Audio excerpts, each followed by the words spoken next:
All right, guys. So this is V-Man from No Budget Productions, and this is the first episode of Figure It Out. So this is going to be a very quick show.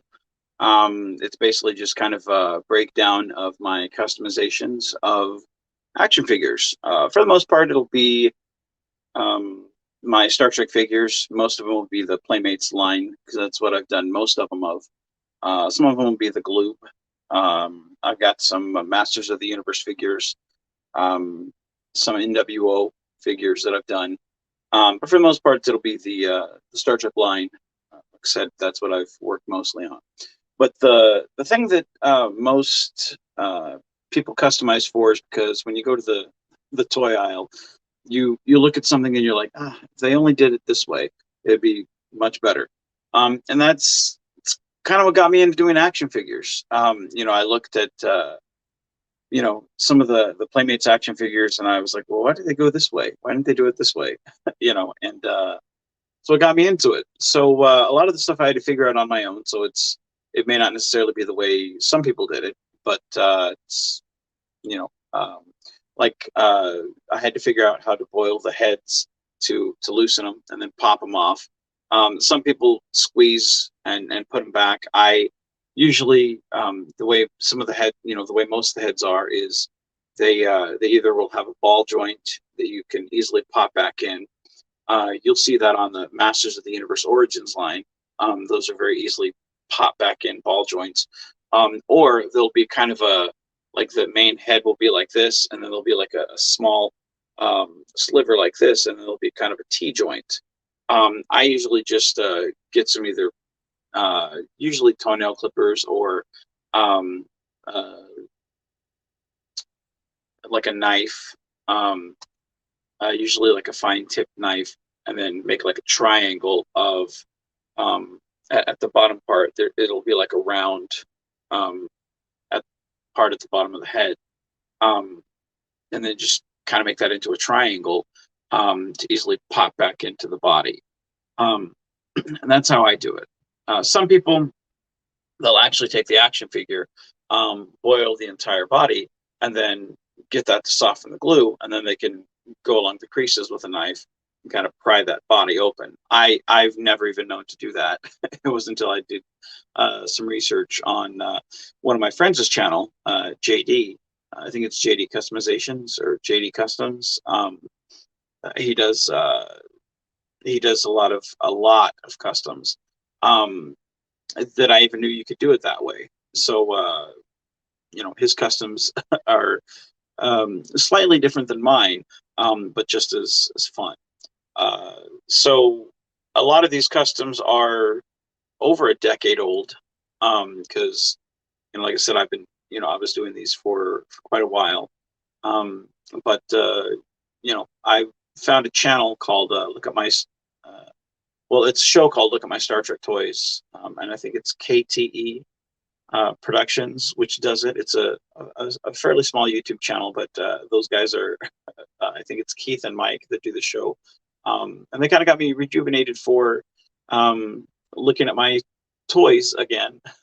That mixed with Playmates doing new Star Trek action figures coming up this year. Got me kind of rejuvenated. And I'm hoping that the Star Trek toys are not going to be the 2009 Star Trek action figure, look. I hope they're going to be throwbacks to the action figures that I grew up with, because that's, I think that was the best sold line, and I think that would work best. This sold the best, obviously. It was the longest running, and the 2009 Star Trek action figures were kind of garbage. Detailing sucked. It didn't sell very well either. But anyway, I digress. So this show today will be season 1, Commander William Riker. So here's a close up of William Riker. Yeah, so it'll be auto focused.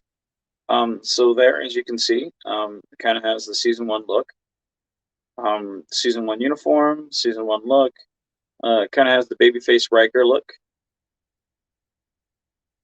and yeah, a far cry from the best of both worlds type Riker. And honestly, I really enjoy. I really like season one Riker. He was one of the highlights of season one Next Gen for me.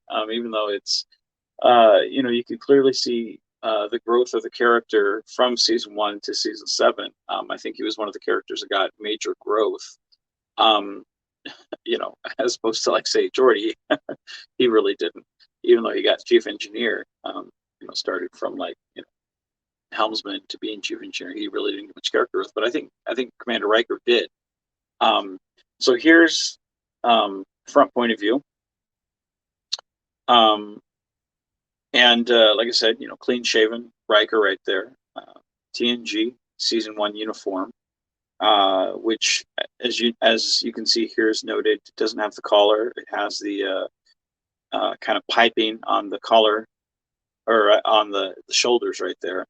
Um, and the thing about this is, as opposed to in Wave One, it doesn't have the rip on the chest, but it does have the rip on the arm. So if you notice, or I mean, if you're knowledgeable of these waves, they did slightly retool the entire chest.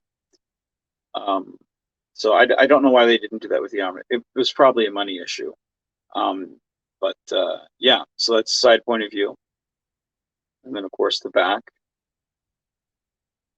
Um, and I think my favorite one, my favorite season one Riker episode was probably the last outpost.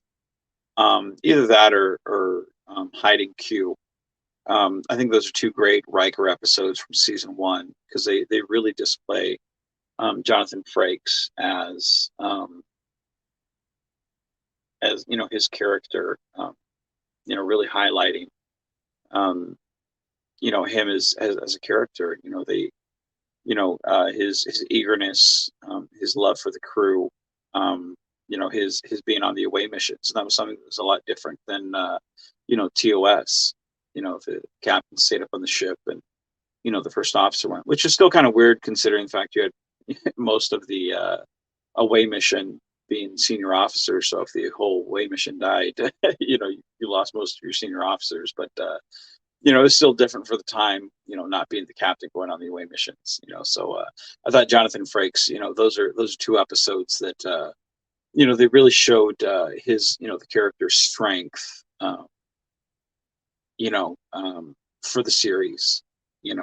Plus, um, the youthfulness of, um, he had that James Kirk vibe, and I think going into the series, you really needed that.